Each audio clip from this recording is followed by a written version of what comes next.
Well, here's a video that's long overdue. I'm going to tell you about Rupert, give you his life story. I've had so many people asking me about him, and why haven't I done a video about him? Why isn't he in more of the videos? So here we go. I'm a little bit out of breath because we've just walked up a big hill. Look at that, absolutely beautiful. So, me and Rupert met about just over 10 years ago. 10 and a half years ago, something like that. And Rupert has had a bit of a checkered past. He had a very troubled young life. When I met him, it was about a week after he was due to be put down. He was on death row, and a very kind lady who specialised in taking on difficult dogs, problem dogs, I call her Mrs. S. She took him in before they could put him down. And the reason she took him in because she already had other dogs that she was trying to rehome. She took him in because he was so young, and she just couldn't let him be put down. So anyway, Mrs. S lived across the road from me. I knew her. I'd walked with her before with her dogs. I didn't have a dog then. And one day, I was coming home from work. I just pulled up in the van, got out the van, and I heard, Kev. And it was Mrs. S. She getting dragged down the road by Rupert. She said to me, I've got someone for you to meet. So sure enough, I walked up. They walked up to me. He was dragging her down the road. He was all over me. Absolutely mad as a box of frogs, he was. He rolled over on his back, wanted me to rub his belly, which I did. We were there for about 15 minutes, I suppose. She didn't tell me about him then, but she said, you know, that she'd only just recently got him. She didn't tell me his history then. But she said he likes you, Kev. He's bonding well with you. And I liked him straight away. Anyway, so that was that. She said, do you fancy coming for a walk tomorrow with him? I'll take a couple of the other dogs out, and if you could help me, you could walk him. I said, yeah, of course I will. So we did that the next day. We went out for a nice long walk. And we didn't really talk about his past and that. She just said that he was in a home and that he was, you know, they couldn't rehome him. She didn't go into detail. She said, but she'd taken him on, and she was known for just taking on difficult dogs that the rescue centre couldn't rehome, but she could only handle so many. She had a big house and a big garden, but she had 6, 7, 8 dogs, I don't know. And so anyway, so we went for a walk, and while we were walking, we were on the way back home. She said to me, she said, Kev, she said, if you want to take Rupert back with you tonight to the flat and, you know, have him overnight, she said, that's fine, and bring him back in the morning, or bring him back tomorrow. I said, yeah, that'd be great, I'd love to. I lived in a flat across the road for a first floor flat. She knew what she was doing. So I said, yeah, I'd love to. So I took him home, got him in the flat. She gave me some food for him and that, sorted him out. We curled up on the sofa and played and what have you. And the rest, as they say, is history. He never went back. That was it. That was it. He'd found his forever home. I never intended to get a dog. I was busy. I had my own business, waste clearance business and house clearance. Didn't intend to get a dog. I've had dogs before. I know dogs well.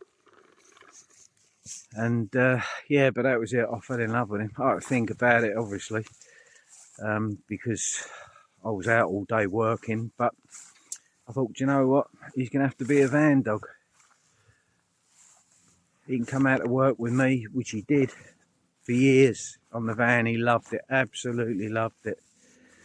and he was brilliant with people. Every time anyone come up to him or we went to a job and they said, oh, was he friendly, can I stroke him?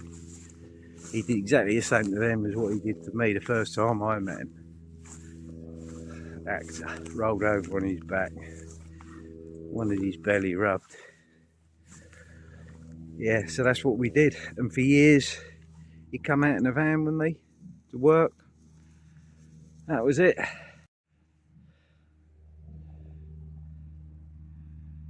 And now he lives in a van, don't you, Rubes? So back to the story.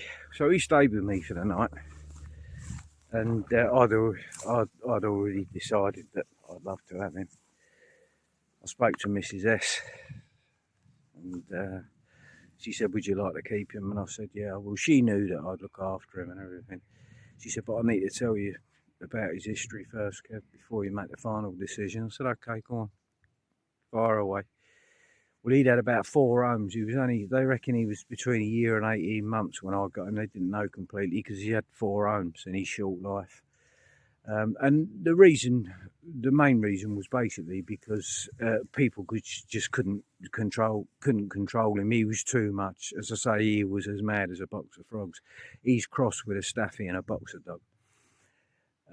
And he was just too lively for people, needed too much exercise, too much attention. And he needed somebody who could train him, get him socialised and sort him out. So apart from the fact that he'd been to the wrong families, really, he'd been with the wrong people. He'd been to young couples, mainly from what I can gather, that were both out at work and all this sort of stuff, left him at home all day, all that sort of stuff. But the biggest problem was, and almost the nail in his coffin, was that he had an altercation with a cat, a family cat, that didn't end well. And so when he was dumped off at the rescue centre because the people just couldn't deal with it, of course after that the rescue centre had to tell people that were interested in him about his history, about his past, and they just couldn't get somebody to take him on. And eventually the decision was made that he was going to have to be put down, and that's where Mrs. S came into it. Rupert, she found Rupert, he found her, fortunately, and then they found me. So that's how his life started off. I got him when we think he was about 18 months old, and from day one I started training him. He came out in the van with me every day to work. He was brilliant. He was fantastic with people. He never, to this day, he's never ever shown any aggression or anything other than excitement when he meets people. But I quickly found out that he wasn't so good with dogs. I mean, I never let him off the lead. I'd never let a dog off the lead unless it was properly trained and had good recall. And of course, in the early days, he didn't. He did eventually, but it took a while. You know, it's not quick. Training a dog that's not been socialised or not been trained at all when they're 18 months old, you've got to repair a lot of damage. I'm not a dog training expert, but I almost became one with him, and he tested me. He tested my patience. But anyway, eventually we got him straightened out. He's now always been fantastic with people. He's now great with other dogs. He's got loads of friends. He won't accept dogs running in on him. All right. He never has accepted that. If a dog comes running in on him, he'll deal with it himself. So I've always had to be very careful about that. We had a couple of situations where, you know, dogs were off the lead, no owners in sight, all that sort of stuff, and they come in. He won't have that. As he's got older, now I have to protect him from that. And he's also stone deaf now. Let me just turn the camera around. He loves it up here. Yeah, back to the story again. He, well, he's always been a lovely dog, but he eventually turned out to be a well-behaved dog. His recall was, I'd say, very good for a dog of his type and of his background. And I used to let him off the lead all the time in the right places when he was younger. Now he's always on a lead. And the reason he's always on a lead is firstly because he is, as I say, deaf, so he can't hear me. If I call him, he can't hear me, even if I shout, even if I call loud, you know. And the second reason is to protect him, because if another dog does come running in, it hasn't happened for a long time, but if another dog does, you know, there's plenty of people out there that have their dogs off the lead and the dogs have got no recall whatsoever. They shout and scream at them, come here, come here. Dogs just ignore them because they've never been trained. So it's my job to protect him from those situations. That's why he's always on a lead now. But like the other thing is, I mean, there's a lake here. He loves the water. Probably not today because it's cold. But he'd jump in the water. But I can't let him because he just keeps swimming. He does it in the sea. I used to go in the sea. I used to get him with him. He loves the sea. When he was young, I took him to a dog swimming pool. It's called Splashhounds. It's near Bognor Regis somewhere. It is somewhere up there. I can't remember exactly. And he absolutely loved it. It was a proper pool for dogs. So anyway, yeah, so that's why he's always on a lead now. This way, buddy. See, I still talk to him. He can't hear me. Yeah, I have to just rattle his lead now, and he feels it on his harness, and then he'll follow me. So that's Rupert's story. Please don't judge him. You know, he had a tough start in life, and he's a very fortunate dog because Mrs. S found him, and she found someone to give him a second chance.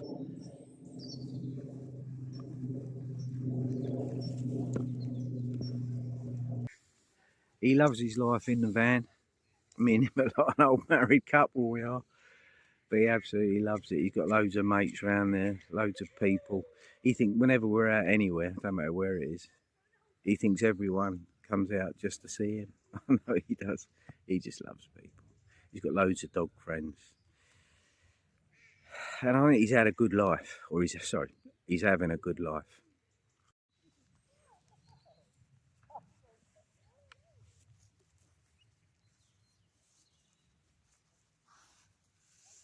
He's adapted really well from the change that we've had from being in the house to being in the van. The first van we had, the little van, was a bit tight, but he loves it in the big van. He likes van life. And we're just growing old together. He's going to be my last dog. I won't have any more after him, if I outlive him. He's 12 now. He's got hopefully plenty of years left in him yet. And hopefully so have I. So there, that's Rupert's life story. The reason he's not in a lot of the videos, nothing to do with anything apart from the fact that I'm always so focused on doing the video, and he's normally tucked up in bed because it's first thing in the morning or whatever. No other reason other than that. But I'm going to try and include him more if I can, because so many people comment, where's Rupert, how's Rupert, why don't you do a video about Rupert, about his life story? So there you go, that's pretty much his life story. I'm going to put a little bit of a montage, I think that's the right word, in the video towards the end. Some videos that I've taken of Rupert with his mates and some photographs. I haven't got a lot of photographs of him when he's younger for several reasons. First of all, I've been through so many phones since I've had him. I've never been very good at keeping photographs. And the other thing is, a couple of days ago, my laptop decided to die on me, and I can't get anything off of there. I had loads of pictures of him on there. But anyway, I'll put some videos and pictures up of him now in different situations. Come on. Yeah.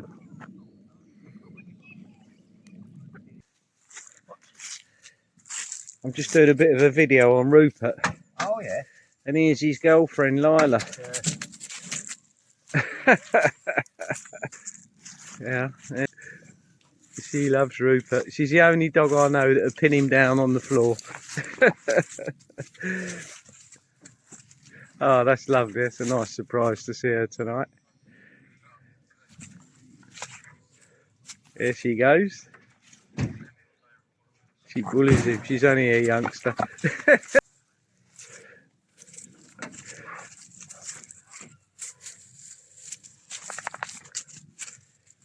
You love him, didn't you, Lila?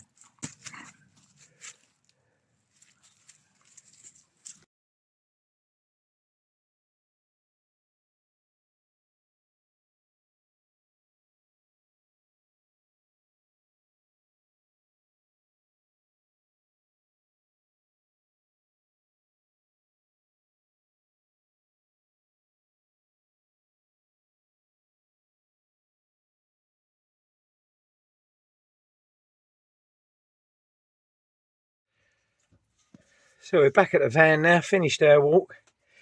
He's just finishing his dinner off. I put it down before we went out. He ate a little bit of it. And now he wants to go back outside. He's just thinking about it. He'll go to bed now. I've got to make the bed. Let's do that and get him settled down. So that's Rupert settled down for the night now. Isn't it, mate? He's had a nice walk. He's had his dinner. And now he's ready to go to sleep. Well, being an older dog, he sleeps a lot now. We go out every day, twice a day for a nice long walk. First thing in the morning, well, I say first thing in the morning, first thing when he gets up, which is about 2 hours after I get up, we go for a walk. And then have an evening when we get back from work. We go for another nice long walk, don't we, mate? And he don't mind where he goes, but he tells me where he wants to go. He leads the way now, and I just let him do it. Sometimes he likes going into town rather than in the woods or along the river. He'll head down to town. Lots of nice smells around there. He loves that, and I'll just let him do it. That's fine. He's a good boy, and you, mate.